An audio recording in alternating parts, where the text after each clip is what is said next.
Good morning, girls. Hope you all are fine. Today we are going to learn meaning of debit and credit. Being a student of commerce, you have to be very clear about the rules of debit and credit. But first of all, you have to learn the meaning of what is debit and what is credit. I will start from the very basics. Debit means which belongs to business, या जो business का है उसको हम debit करते, and credit means जो business का नहीं है, which doesn't belong to business. मैं आपको ये एक स्टोरी की फॉर्म में बताती हूँ जिससे कि आपको एकदम क्लियर हो जाएगा और कभी भी फ्यूचर में कोई अपने दिमाग में कन्फ्यूजन नहीं रहेगा. This is a businessman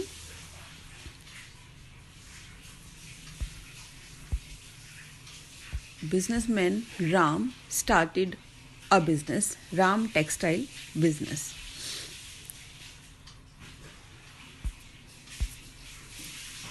Ram invest cash as capital in Ram textile. Separate legal entity shows owner of the business Ram is separate from Ram textile business. This business serves as a servant for Ram. Ram is the owner and Ram textile business is a servant.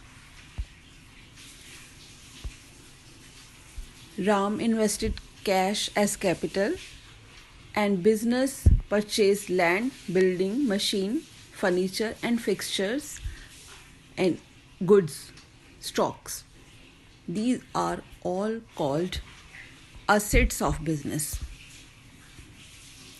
Business purchases assets from the capital invested by whom? Ram. After purchasing the assets, goods processed.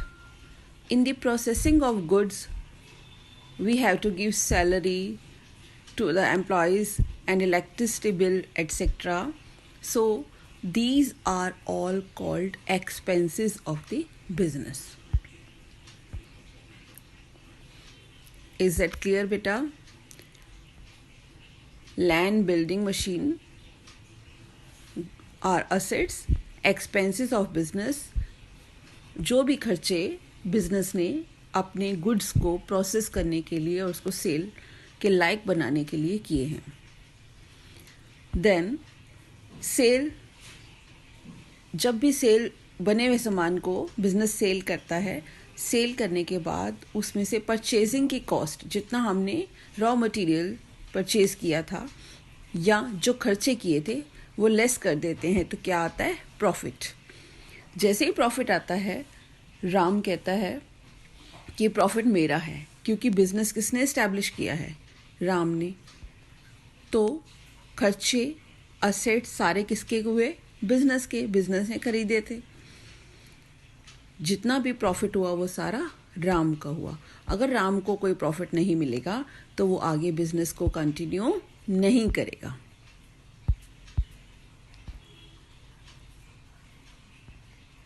Is that clear, beta? Next term is liability. Liability to pay the another person. Liability outside होती है, business की नहीं होती है. Gain business का होता है. So when we say debit, तो assets and expenses जो भी परचेज किए, उस पर पैसा लगाया, ये सारा क्या होगा? डेबिट, क्योंकि ये किसका है? बिजनेस का. और जो भी इनकम हुई वो सारी किसकी हुई? बिजनेसमैन की, यानी कि राम की. जितनी भी लाइबिलिटीज़ हैं ये भी बाहर पे होंगी, बाहर के लोगों को, आउटसाइडिंग वर्ड्स को, तो ये भी राम के प्रॉफिट की तरह ही क्रेडिट होंगी. तो एक चीज़ हमारे दिमाग में बहुत अच्छे से क्लियर होनी चाहिए, assets and expenses, it should be debited, and sales is also